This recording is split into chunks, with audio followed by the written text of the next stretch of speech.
영상 시작하기 전에 질문 하나 드릴게요. 만약 내일 당장 이사를 가야 한다면 여러분은 어떤 기준으로 집을 고르시겠어요? 지금부터 여러분께 충격적인 이야기를 하나 들려드리겠습니다.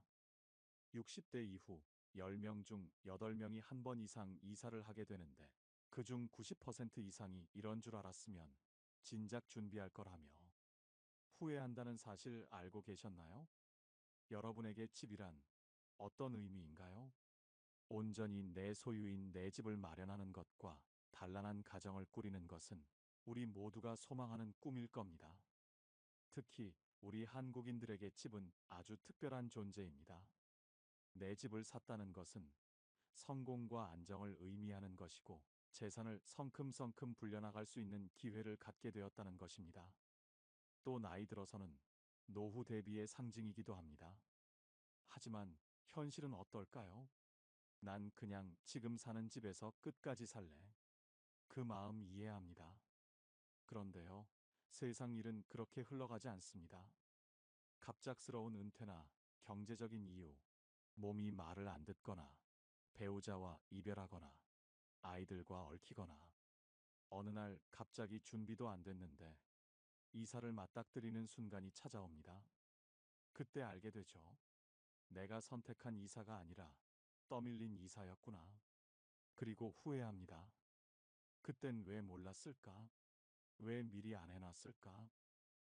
노후의 집을 옮기면서 인생 후반전을 시작했다가 잘못된 선택 때문에 오도 가도 못하는 신세로 전락한 경우가 너무 많습니다. 청춘을 바쳐가며 열심히 평생을 일해서 가진 거라고는 이제 집 한 채뿐인데 그 집값마저 떨어지면 노후 준비가 기반부터 흔들리게 됩니다.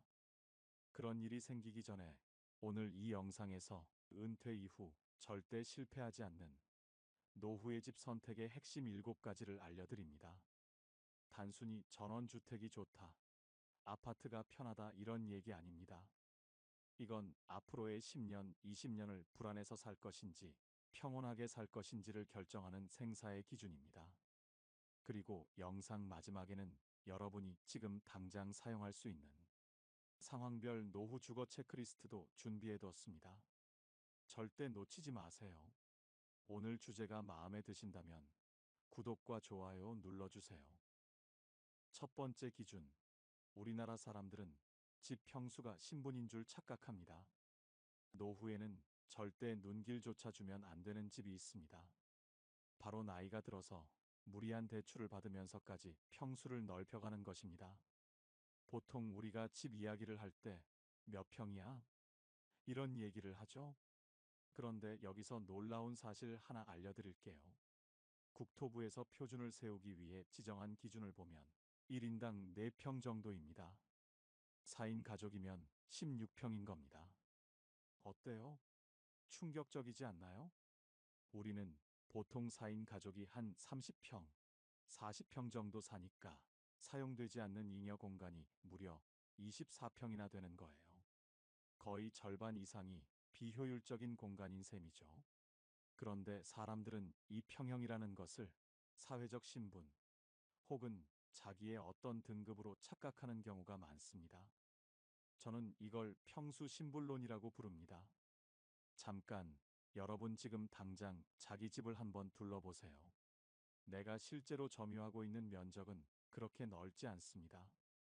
공용으로 쓰는 거실하고 부엌, 화장실을 빼고 내가 실제 소유하고 있는 공간은 내가 앉아 있는 책상, 내가 누워서 잠자는 침대 등 정말 4평 이상 쓰지 않습니다. 집에서 많은 부분을 내가 점유를 하지 않고 다른 짐들이 점유를 하고 있는 겁니다. 결국은 짐의 공간을 다 내주고 나는 굉장히 좁은 면적에서 정말 웅크리고 사는 거예요. 그럼에도 꼭 넓은 평수에 살아야 되는 이유가 있을까요? 특히 자식이 결혼하고 아들, 딸, 손자들이 오면 집이 넓어야 되지 않을까 생각해서 넓은 평수로 이사를 결심하는 분들이 많습니다. 그런데 말씀드리고 싶어요. 요즘 자식들은 명절 때 오랜만에 집에 와도 자고 가지 않는 경우가 많습니다. 실제 통계를 보면 명절에 부모님 댁에서 숙박하는 자녀의 비율이 지난 10년간 30% 이상 감소했다고 합니다. 가까운 숙박시설에서 자는 게 편하다며 아침에 와서 제사 지내고 본인 집으로 가거나 여행을 떠나는 경우가 많다는 거예요. 시대가 많이 변했습니다. 자식이 자고 갈까봐 빚까지 내서 노후의 넓은 평수로 이사 가는 것은 신중히 생각해 보시길 바랍니다. 실제로 제가 상담했던 한 어르신은 이런 말씀을 하시더라고요. 아들 결혼한다고 30평에서 50평으로 이사했는데 1년에 아들이 집에 오는 날이 손에 꼽을 정도야. 그런데 관리비는 매달 2배로 나와.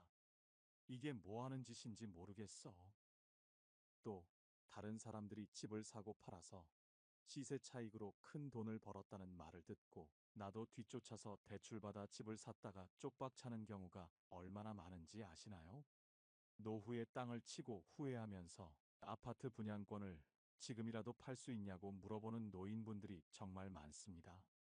집은 늘리는 것보다 줄이는 것이 행복합니다. 그래서 전문가들은 말합니다. 노후에 가장 좋은 집 크기는 18평에서 25평. 25평이면 방 2개, 화장실, 거실, 부엌 정도 나옵니다.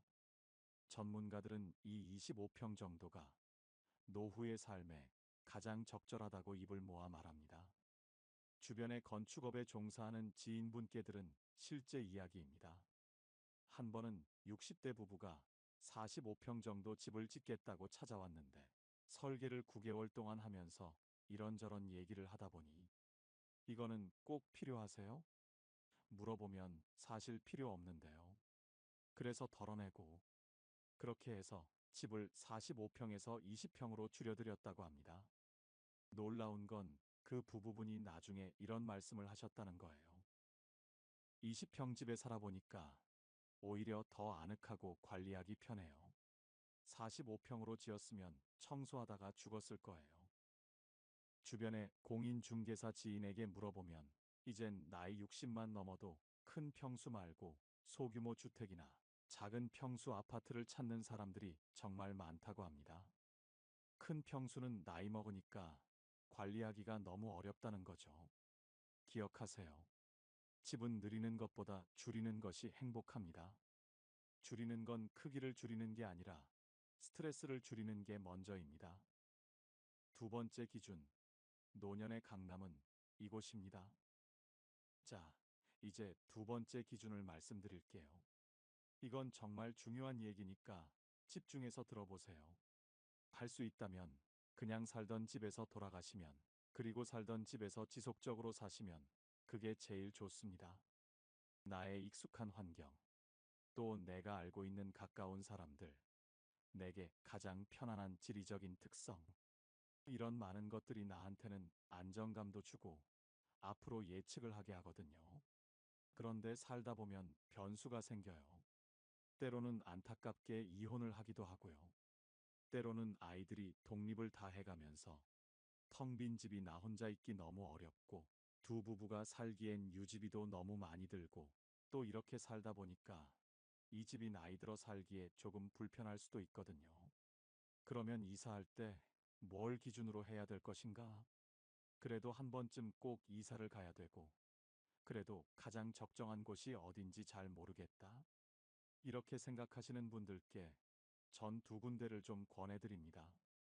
돈이 있는 분과 평범한 분들로 나눠서 말이죠. 먼저 돈이 있는 분들은 백화점 근처로 가세요. 솔직히 말씀드릴게요. 돈이 있는 분들은 그냥 아무데나 사세요. 왜냐고요? 아무데나 살아도 자식들도 열심히 찾아오고 심지어 모르는 사람들도 찾아와서 도와달라 그러니까. 항상 사람들이 그 집에 넘치기도 할 거고 필요한 건 사람 불러서 하면 되는 거거든요. 그래도 이사를 꼭 가야 된다면 백화점 근처 가시길 좀 권해드려요. 백화점은 기본적으로 유비쿼터스입니다. 다 있어요. 문화센터도 있고요. 먹을 것도 있고 살 것도 있고 윈도우 쇼핑할 것도 있고 주변의 인프라도 너무 잘 돼 있습니다. 대부분 백화점 주변에는 지하철이 있거나 아니면 버스 정류장이 그 앞에 있고 그래서 내가 필요한 대부분의 것들이 그 안에 있고 짧은 동선으로 모든 것들을 이용할 수 있어요.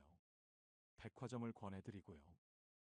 평범한 분들은 복지관 근처로 가세요. 그런데 대부분은 우리가 뭐 그런 돈이 있겠습니까? 평범한데 그럼에도 불구하고 이사를 한번 해야 되겠다 할 때에는 복지관 근처를 강력 추천드립니다. 저는 개인적으로 복지관을 굉장히 좋아하는데요. 여기서 깜짝 정보 하나 드릴게요. 우리나라의 집은 학군에 따라서 집값이 결정되는 데 반해 초고령 사회인 일본은 복지관 근처 집값이 굉장히 비싸다고 합니다. 복지관 근처에서 많은 노인들이 좋은 서비스를 받기 때문에 복지관 근처에 좋은 집이 많고 집값도 비싸다는 거예요. 한국은요? 이제 곧 그렇게 됩니다. 제가 단언컨대 복지관은 노년의 강남입니다. 복지관이라 하는 것은 기본적으로 나라에서 운영하거나 나라의 보조를 받아서 운영을 하는 곳인데 제일 먼저는 교육 인프라가 너무 잘 돼 있습니다. 그 교육 프로그램들 중에는 적게는 50개, 많게는 150개까지 있는 기관들이 있어요. 우리가 흔히 생각하는 꽃꽂이 같은 그런 취미 생활만 있고 이런 게 아니고요. AI 관련된 거, 스마트폰과 관련된 것뿐만 아니라 스포츠 댄스와 같은 활동도 들어가 있고요.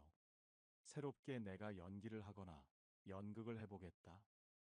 이런 관련된 프로그램들도 다 들어가 있습니다.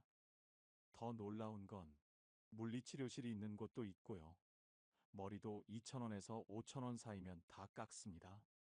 다 전문가들이 와서 깎아주고요. 거기다 내가 혼자 있다 그러면 복지관에서 일일이 다 생사를 살피고 어려운 시점에는 병원에도 함께 가기도 하고 말벗 도우미도 함께 보내주기도 해요. 교육도 있고 돌봄도 있고 영양사가 있는 점심 식사를 굉장히 싼 가격에 먹을 수도 있는 거라. 얼마나 좋습니까? 이런 극강 인프라를 가지고 있는 곳은 전 거의 없다고 생각해요.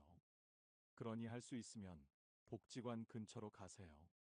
당연히 복지관에서 셔틀도 운영합니다.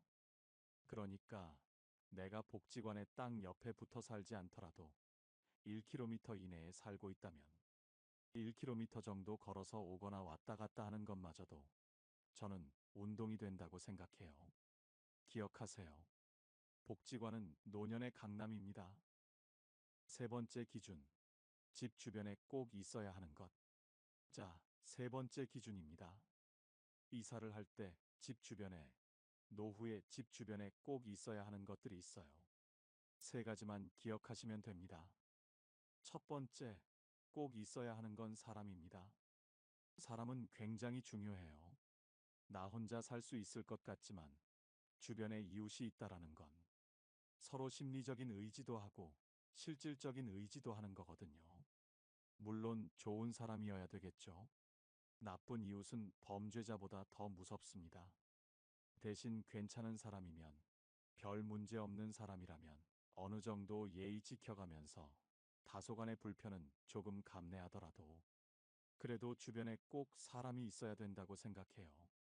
두 번째로는 운동시설이 있어야 된다고 생각해요. 근처에 산이 있으면 너무 좋겠죠? 오르락 내리락 할 수 있으면 좋겠지만 요새는 각 시도 지자체마다 길거리나 아니면 공원 같은데 무료로 운동시설 많이 해놨잖아요. 그런 운동시설을 이용할 수 있으면 너무너무 좋죠. 노년기에는 늘어난 시간적 여유를 이용하여 산책이나 가볍게 운동을 할 수 있는 공원 또는 산책로가 주변에 있는 주거 환경이 정말 중요해요. 동네 주변의 산책은 신선한 공기와 자연의 아름다움을 느낄 수 있어 심혈관 건강 증진뿐만 아니라 노인 우울증 예방에도 아주 좋습니다. 좁고 차 많은 인도, 시멘트 덩어리 아파트 단지, 커다란 도로만 있는 동네. 이런 데서 걷는 건 건강이 아니라 스트레스입니다. 하지만 나무가 많은 산책로, 호수가 있는 공원, 벤치에 앉아 햇빛 쬐일 수 있는 쉼터가 있는 동네라면 걷는 게 의무가 아니라 기쁨이 됩니다. 걸을 수 있다는 건 곧 내가 아직 세상과 연결되어 있다는 뜻입니다. 사람들과 마주치고 자연을 느끼고 천천히 하루를 정리하고, 이게 바로 우리를 사람답게 살게 해주는 시간이에요. 세 번째, 가까운 지역에 반드시 1차 의료기관, 그러니까 적어도 의원은 있어야 됩니다. 특히 가정의학과는 가까이 있어야 돼요. 가정의학과는 내과, 외과, 이런 모든 측면에 대해서 기본적인 검진을 해주는 곳인데, 우리나라가 주치의라는 개념이 사실 없잖아요. 원래 가정의학과가 주치의 개념에서 나온 거거든요.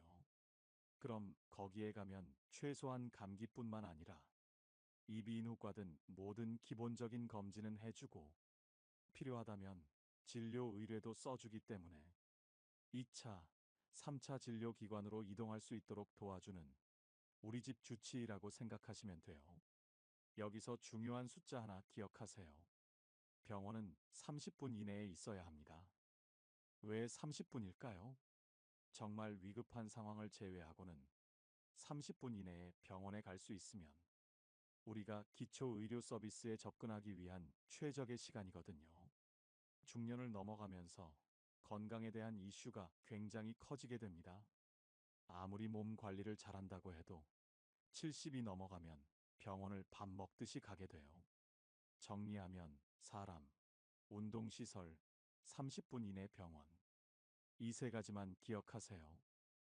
네 번째 기준, 나이 들면 실버타운을 꼭 가야 할까? 실제로 실버타운은 굉장히 잘 갖춰져 있습니다. 입구엔 경비, 안엔 간호사, 아침 저녁 챙겨주는 직원까지. 하지만요, 그 모든 편안함이 당신의 마음까지 채워주진 못합니다. 왜냐고요? 거긴 젊은이도 아이도 다양성도 없는 단일 세대 공간이기 때문입니다. 매일 같은 사람과 같은 식사를 하고 대화 주제는 혈압, 병원, 약 이야기. 그렇게 3개월이 지나면 스스로에게 묻게 됩니다. 나 지금 사는 건가 아니면 그냥 버티고 있는 건가? 실제로 실버타운을 나오는 사람들이 한 말입니다. 시설은 호텔인데 마음은 감옥 같았어요. 하루하루가 정해진 대로 돌아가니 사람이 메말라요. 그래서 실버타운에 입주했다가 수천만 원의 입주비를 포기하고 나오는 사람들 한둘이 아닙니다. 정말 중요한 건 내 삶을 살아내는 공간인가입니다.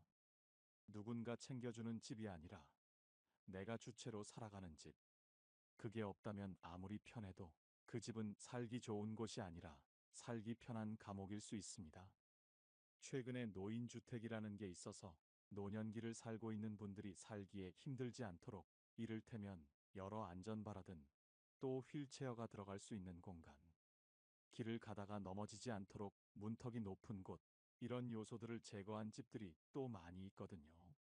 실버타운을 가든 아니면 노인주택을 가든 내가 그쪽이 마음에 들고 이런 시설이 좋고 이런 환경이 괜찮다 그러면 가시는 거고, 나는 그냥 노인들하고만 있는 건 좀 별로야. 그러면 내 집에 그냥 살거나, 아니면 주상복합이나 이런 곳은 여러 인프라들이 많이 있으면서 동시에 젊은 사람도 살고 나이 든 사람도 살고 이렇게 같이 살아가는 거니까 그냥 선택하시면 되는 거죠. 다만 기억하실 건, 우리가 아파트나 주상복합이 도시에 있는 집합 건물 같은 경우에는 이웃과의 관계를 고려하시는 건 조금 어렵습니다. 요새 이웃끼리 인사도 잘하지 않고요. 또 이웃이 있더라도 사실 그 이웃이 누군가 배를 누르면 침범이라고 생각하기 쉽기 때문에 함께 살지만 고독하게 사는 게 아파트나 주상복합의 핵심입니다. 다만 이 주상복합 같은 경우에는 그 안쪽에 대부분의 것들이 다 있으니까 마트가 있는 경우도 있고 카페가 있는 경우도 있고 병원이 있는 경우도 있고 운동시설이 있는 경우도 있고 약국 있는 경우들도 있고 많이 있기 때문에 노년기에 사람들을 좀 많이 만나면서 또 많이 보면서 이런저런 인프라를 활용하고 싶다. 그러면 저는 아파트보다는 주상복합을 좀 권해드립니다. 초고령 사회인 일본이 고독사로 골머리를 앓고 있지만 한 아파트 단지는 지난 12년 동안 고독사가 한 건도 발생하지 않아서 대안으로 주목받고 있습니다. 4천여 명이 거주하고 있는 이 조그만 아파트 단지에는 꽃꽂이 서예 등 주민 스스로 만든 소모임이 180여 개에 이릅니다. 그래서 이 아파트 단지에는 1년 내내 각종 행사가 끊이질 않습니다. 아파트 관리도 주민 스스로 맡아서 하는데 이는 거주하는 노년층의 수입이 되기도 합니다. 또 단지는 인적 네트워크를 촘촘히 구성해서 서로의 일상을 챙겨줍니다. 이 사례로 얻을 수 있는 교훈은 어쩌면 나이 들어서는 주변 사람들과 교류하며 서로를 챙겨줄 수 있는 곳에 살아야 한다는 겁니다. 5번째 기준, 전원주택 덜컥 샀다가 망하지 말고 베케이션 집부터. 아파트 좋아하는 분들은 난 뭐래도 아파트야. 전원주택 좋아하시는 분들은 역시 노후에는 전원주택이지 이렇게 말씀하실 거예요. 저는 다 좋다고 생각해요. 할 수 있으면 2채가 다 있었으면 참 좋겠습니다. 그런데 이를테면 저 같은 사람은 전원주택은 가기가 조금 어려워요. 왜냐면 도시에서 너무 오랫동안 살았고요. 무엇보다 벌레를 또 무서워하고 바깥에서 무슨 소리가 나면 저는 청각이 되게 예민한 편이라 바스락 소리만 나도 잠을 깹니다. 저 같은 겁쟁이는 전원주택 가서 살 수가 없어요. 하지만 우리가 전원주택에 대해서 굉장한 로망을 가지고 있잖아요. 얼마나 아름다워요? 산세 좋고 또 공기 좋고 잔디 깔려 있고 그 다음에 새소리가 아침마다 들리고 그렇게 가끔 뒤에 있는 산에 산책을 나가고 진짜 아름다운 전경이 펼쳐지는데 문제는 전원주택은 결국 관리해야 된다는 겁니다. 나이 들면 전원주택에서 살고 싶어 하는 사람들이 많이 있습니다. 제 친구 역시 퇴직하고 산 좋고 물 좋은 곳에 그림 같은 집을 짓고 살았답니다. 그 전에 친구하고 나눈 얘기가 있었습니다. 자식들은 돈이 필요할 때마다 전화하고 집에 들락거리는 아들 꼴 보기 싫어서 모두 정리해서 우리 아내 평생 소원인 전원주택 지어서 살 거다. 우리 아내가 전원 생활이 로망이거든. 그런데 요새는 전원주택이 로망이 아니고 노망이라고 하는 우스갯소리가 있다고 합니다. 그때 저는 반대했습니다. 우리가 안 늙는다고 생각하냐? 지금은 체력이 되고 처음인 전원 생활에 대한 부푼 기대감도 있고 자식에게서 좀 멀어지고 싶은 마음에 모든 것을 다 할 수 있을 것 같지만 살아보면 그게 말처럼 되지 않을 거라고. 전원주택 생활은 정말 신중해야 한다고 조언해 주었습니다. 그 관리는 여러 차원에서 발생할 수가 있는데 잔디 깔려 있는 집에 잔디가 예쁘려면 그 잔디를 가꾸는 사람은 거의 시커멓게 살아야 돼요. 잔디를 누리지는 못합니다. 가꿀 뿐이죠. 그리고 전원주택이라고 하는 건 결국 주택이 고장나면 고쳐야 되는 거고요. 그래서 내가 서울 도심의 아파트에 살던 분들은 관리실에 연락하면 관리실에서 직원이 나와서 이래저래 고쳐주고 도와주고 하지만 전원주택 같은 경우에는 내가 알아서 그게 태양광이 됐든지 아니면 전기가 됐든지 아니면 배선이 됐든지 화장실이 됐든지 간에 사람을 불러야 되는데 사람을 부르는 것도 시간이 꽤 걸리고요. 또 불러서 매번 하자면 돈도 많이 들고 이래서 내가 이걸 저걸 좀 고쳐보고자 하지만 고치는 게 내가 잘 고치고 이런 사람이 아니면 이 세상에 맥가이버는 많지 않잖아요. 그래서 유튜브 보고 이렇게 저렇게 막 고치는데 나중에 더 커지고 더 문제가 생겨서 진짜 큰 공사가 되는 경우도 많이 있거든요. 시골에서 태어나서 시골 생활이 얼마나 힘든지 아는 사람은 공감하실 텐데요. 특히나 짠돌이 짠순이가 시골의 귀농, 귀촌하면 기름이나 가스가 아까워서 전기장판 하나 깔고 추위에 벌벌 떨면서 겨울을 지내는 경우도 다반사입니다. 전원주택 짓는다고 산 좋고 물 좋고 평수가 넓은 곳을 찾아갔는데 감당이 안 돼서 추위에 떨다가 건강만 잃고 돌아오는 것입니다. 제가 아는 지인은 결국 전원 생활을 2년도 채우지 못하고 미련 없이 시골 생활을 청산하고 나왔습니다. 해결해야 할 문제는 관리뿐만이 아니었어요. 전원주택을 지을 때부터 집성촌이라 주민 텃세 때문에 정말 힘들었다고 합니다. 나이 지긋한 사람들이 이유 없이 험한 욕을 하는 경우도 있고, 공사 차량이 마을을 지나가지 못하도록 각종 장애물로 막아놓는 것은 일상생활이었다고 합니다. 이장, 부녀회장 등 조그마한 마을의 직책이 얼마나 많은지, 마을 발전 기금 수백만 원부터 마을 행사 때마다 찬조를 지속적으로 요구해서 미칠 노릇이었다고 합니다. 더 이상 이런 상식 밖의 마을에서 살다가는 정말 미쳐버리겠다고 생각을 하고, 집과 땅을 처분하려고 해도 교묘하게 방해를 해서 거래가 잘 이루어지지 않았다고 합니다. 공기 좋다고 들어가서 시작한 전원 생활이 친구에게 우울증이란 병을 가져다 주었고, 난 자연에서 살고 싶다. 지금부터 자연인이다. 친구는 이렇게 외치면서 시골로 들어갔는데, 나올 때는 다시 매연에 찌들어 살아도 도시에서 문화생활 즐기며 사는 게 너무 좋다. 이렇게 소리치며 다시 돌아왔습니다. 그러면서 내가 살았던 그 동네 시골 사람들은 너무 무섭더라. 꿈을 안고 시골의 귀농이나 전원 생활을 하려고 하는 사람들, 절대 먼저 땅부터 사지 말라고 할 거야. 이렇게 이야기하더군요. 베케이션 집을 통한 전원 생활 준비. 그냥 무작정 좋다 생각해서 그 지역에 가서 땅 사고 집 사고 하지 마시고, 가셔서 이곳저곳 보셔서 아, 이 동네가 내가 살기 괜찮겠다 싶은 곳에 월세나 연세를 좀 내시고 사계절이 두 번은 지나가 봐야 됩니다. 최소 1년 정도 월세살이 하면서 동네 분위기를 딱 보고 결정해야 합니다. 주말마다 지내보시고 또 휴가 때마다 가서 지내보시면서 각 계절마다 어떤 장점이 있고 단점이 있는지, 또 필요한 것들은 어떻게 조달을 하는지, 그리고 내가 이 동네 사람들하고 잘 어울릴 수 있는지, 여기서 가장 어렵고 힘든 점은 어떤 것인지, 이게 또 해결 가능한 것인지, 이런 것들을 적어도 2년 정도는 경험을 해보시고, 그 다음에 전원주택에 실질적인 이사를 하셔서 거기에 살아가신다면 정말 내가 꿈꾸던 전원주택의 로망을 이루실 거라고 봅니다. 전원주택은 아파트처럼 사고 파는 거래가 빈번하게 일어나지 않기 때문에 큰 돈을 들여서 집을 지을 필요도 없습니다. 나이 들어서도 집에다가 돈을 바르고 살면 비참한 노후를 보낼 수 있습니다.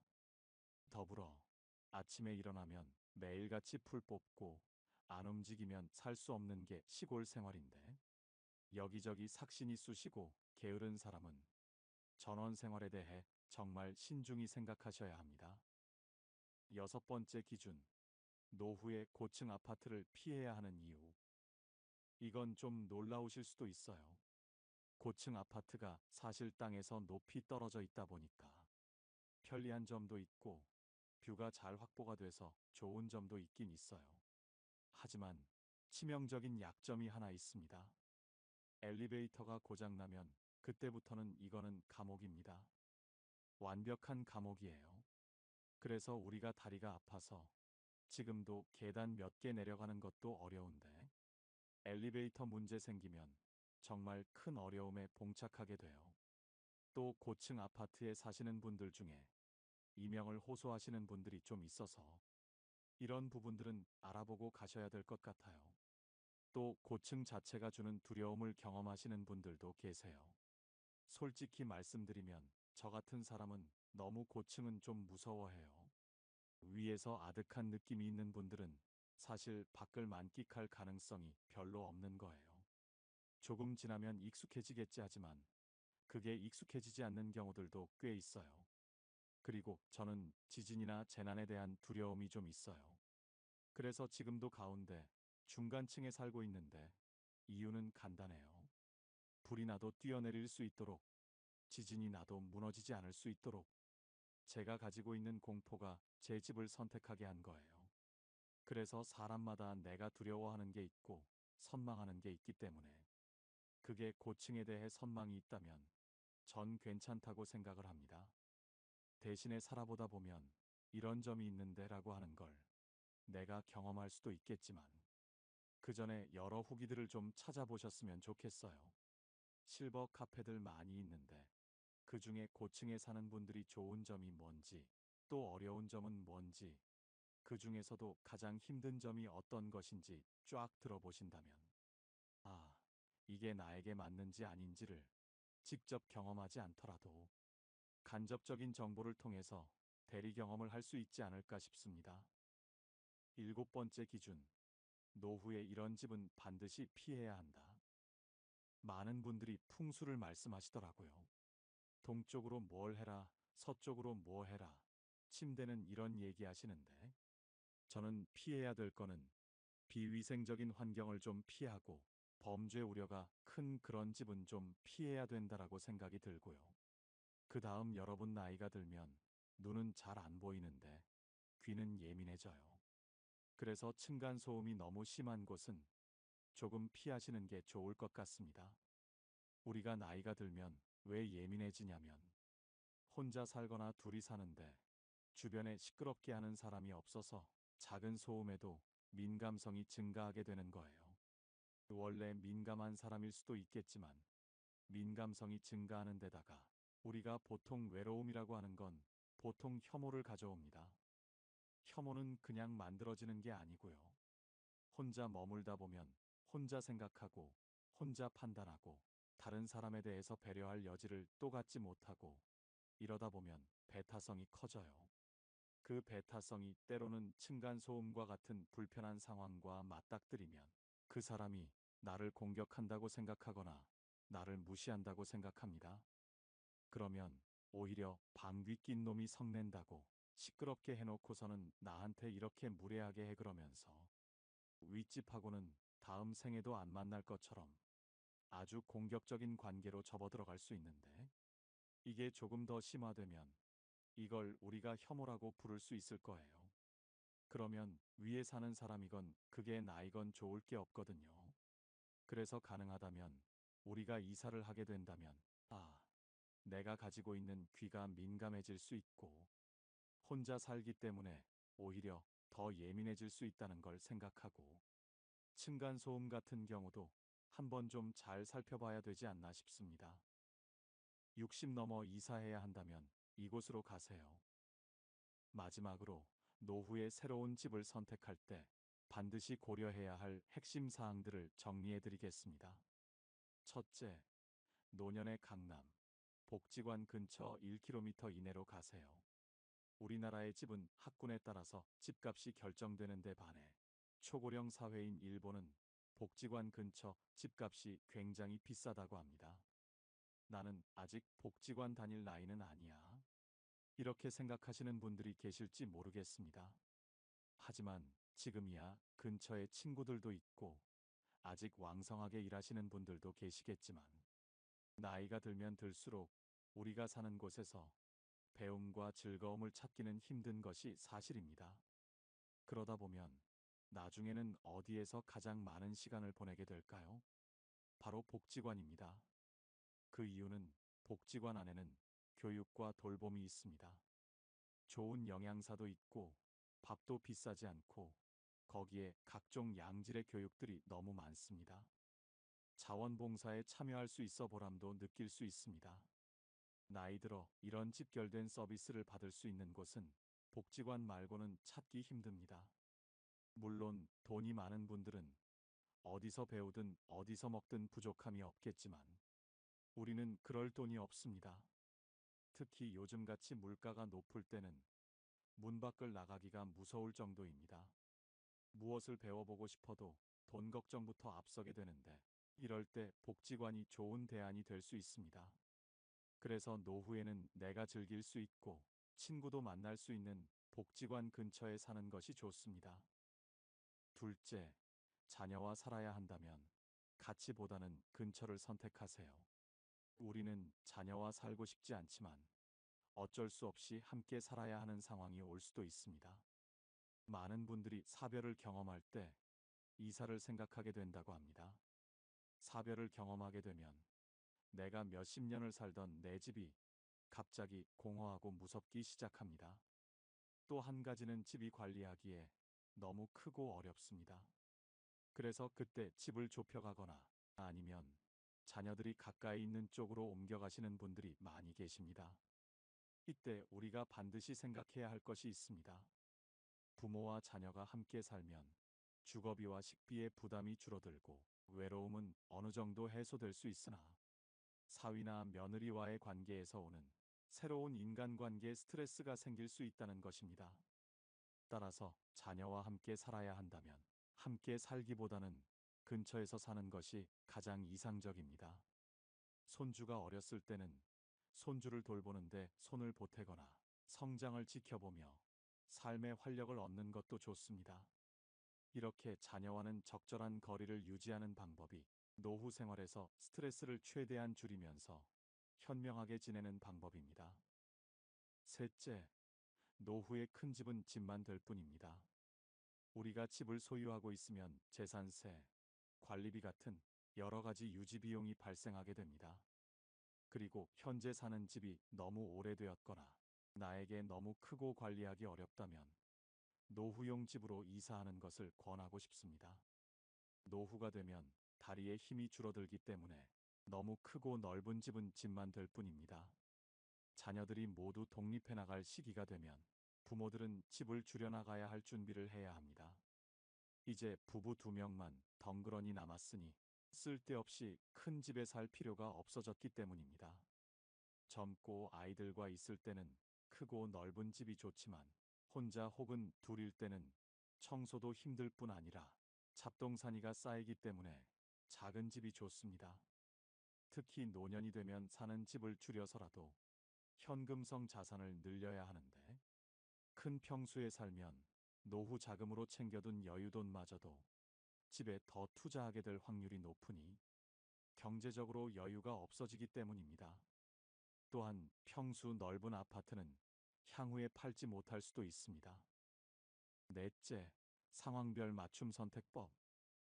경제적으로 여유가 없다면 복지관 근처 아파트가 무조건 1순위입니다. 연금이 많지 않다. 소득이 거의 없다. 생활비도 빠듯하다면 무조건 복지관 생활권을 중심으로 보셔야 합니다. 그 이유는 단순합니다. 그곳에는 돈이 안 드는 서비스가 몰려 있기 때문입니다. 건강에 불안이 있다면 도보 10분 거리의 병원, 엘리베이터 있는 집을 보세요. 무릎이 안 좋거나 만성 질환이 있다면 1층 혹은 반드시 엘리베이터가 있는 곳을 찾으셔야 합니다. 외로움이 걱정된다면 단지 내의 경로당, 문화센터, 주민 모임이 활발한 아파트를 찾으세요. 사람은 외로워지면 생각이 많아지고 생각이 많아지면 몸이 아픕니다. 아직 활동적인 성격이라면 도심형 신축단지 혹은 중소도시 복합단지를 보세요. 이런 분들은 오히려 실버타운보다 젊은 사람들과 섞여 있는 곳이 훨씬 에너지가 좋습니다. 진짜 마지막 집을 고민 중이라면 팔기 쉬운 집, 그리고 돌봄을 끼고 있는 지역을 보세요.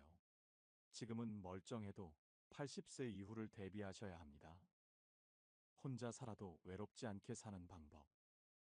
지금 우리나라 60대 이상 인구 중 혼자 사는 분들의 비율은 25%를 넘어섰고 70대 이상에선 3명 중 1명이 1인 가구입니다. 이건 남의 이야기가 아닙니다. 언젠가 우리 대부분이 혼자 살게 될 수도 있다는 현실입니다. 그렇다면 질문을 바꿔야 합니다. 누구와 살 것인가 아니라 혼자 살더라도 외롭지 않게 살 수 있는 방법은 무엇인가? 1인 가구가 외로워지지 않으려면 혼자 살지만 혼자가 아닌 구조를 만들어야 합니다. 이건 공간이 아니라 관계의 문제입니다. 같은 아파트 단지에 내 이름을 기억해주는 경비 아저씨가 있고 아침마다 마주치는 이웃이 있고 복지관이나 주민센터에 가면 나를 아는 얼굴이 하나라도 있다면 그건 혼자가 아닙니다.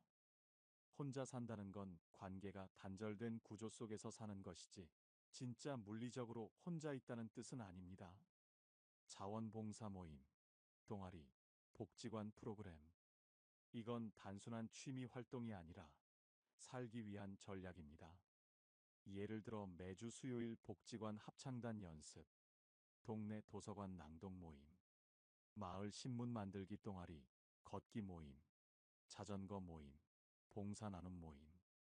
이런 활동에 꾸준히 얼굴을 비추는 것, 그게 심리적 면역력이 되고 어떤 위기에도 내 곁에 누군가 있다는 사회적 백신이 됩니다. 절대 혼자 살면 안 되는 동네가 있습니다. 고립된 전원주택 지역, 초고층 대단지지만 커뮤니티가 전무한 곳, 이웃 간 왕래가 없고 복지관 하나 없는 동네. 이런 곳에서 혼자 살면 몸이 아프지 않아도 마음부터 무너집니다. 특히 고령일수록 내가 아플 때 누가 도와줄 수 있는가? 위급한 상황에서 구조 요청이 가능한가? 이게 생명선입니다. 반대로 아파트 커뮤니티가 활성화되어 있고 경로당, 문화센터, 복지관, 보건소가 도보권에 있고 관리실, 주민센터와 연락망이 잘 연결된 곳. 이런 곳은 혼자 살아도 혼자 같지 않은 삶이 가능합니다. 1인 가구의 노후는 물리적 고립을 막는 것이 아니라 심리적 고립을 막는 싸움입니다. 혼자 살아도 나는 이 사회의 일부다라는 감각만 있으면 그건 충분히 건강한 삶입니다. 집은 무엇보다 사람이 중심이 되어야 합니다. 그런데 우리는 집을 어떻게 생각하냐면 집은 재산에 대한 의미인 겁니다. 이 집이 올라서 나중에 어떤 현금성이 있고 이런 걸 따지다 보면 집이란 건 늘 옮겨야 되는 게 됩니다. 하지만 고도성장기를 빠져나와 세계 1위의 저출산에 허덕이는 대한민국에서는 부동산 불패 신화가 계속 이어지지 않을 수도 있다는 전망이 속속 나오고 있습니다. 노후에 살 집은 잘 선택하셔야 합니다. 그래야 자산을 보호할 수 있을 뿐만 아니라 삶의 질도 높여갈 수 있기 때문입니다. 여러분에게 이제 집이란 어떤 의미인가요? 이제는 한번 집의 본연의 의미에 집중을 해보셨으면 합니다. 노년의 인생은 보다 자기의 공간에서 생각하는 시간이 될 것 같습니다. 그 긴 시간을 보내게 될 생의 마지막 집은 나에게 어떤 의미인지, 나의 노후 생활을 풍요롭게 하는 집은 어떤 집일지 한번 생각해 보시길 바랍니다. 노후를 준비하는 일은 집을 고르는 일이 아니라 삶의 무대를 고르는 일입니다. 이 무대가 좁아도 따뜻하고 조용해도 외롭지 않으며 언제든 나를 다시 시작하게 해주는 곳이라면 그곳이야말로 진짜 좋은 집입니다. 그 집이 복지관 옆 작은 아파트일 수도 있고 산책로가 가까운 단지일 수도 있습니다. 아니면 주상복합의 편리함을 택할 수도 있고 신중하게 준비한 전원주택일 수도 있습니다. 중요한 건 남들이 뭐라 하든 내 삶을 가장 나답게 살 수 있는 곳을 지금부터 천천히 그러나 분명하게 준비하시는 겁니다. 당장 이사를 가지 않아도 괜찮습니다. 하지만 오늘부터는 내가 어떤 노년을 살고 싶은지 그 그림을 머릿속에 그려보세요. 그림이 선명할수록 우리의 인생은 덜 흔들립니다. 여러분이 지금 이 영상을 보고 계시다면 이미 반은 성공하신 겁니다. 이제는 그 다음 반, 행동하는 준비만 남았습니다. 이 기준을 알고 지금부터 준비하신다면 다음 이사, 그건 떠밀린 선택이 아니라 여러분이 주도한 마지막 집이 될 수 있을 겁니다. 그리고 후회하지 않을 겁니다. 이 영상이 여러분의 다음 이사, 그리고 다음 인생을 준비하는데 작은 등불이 되었기를 바랍니다. 오늘 영상을 보며 여러분은 어떤 생각이 드셨나요? 여러분의 경험과 생각을 댓글로 나눠주세요. 이상으로 나이들의 품격이었습니다. 황금빛으로 물들어가는 여러분들의 행복한 인생 이막을 응원합니다. 오늘 영상이 도움이 되셨다면 구독과 좋아요 부탁드립니다. 끝까지 시청해 주셔서 감사합니다.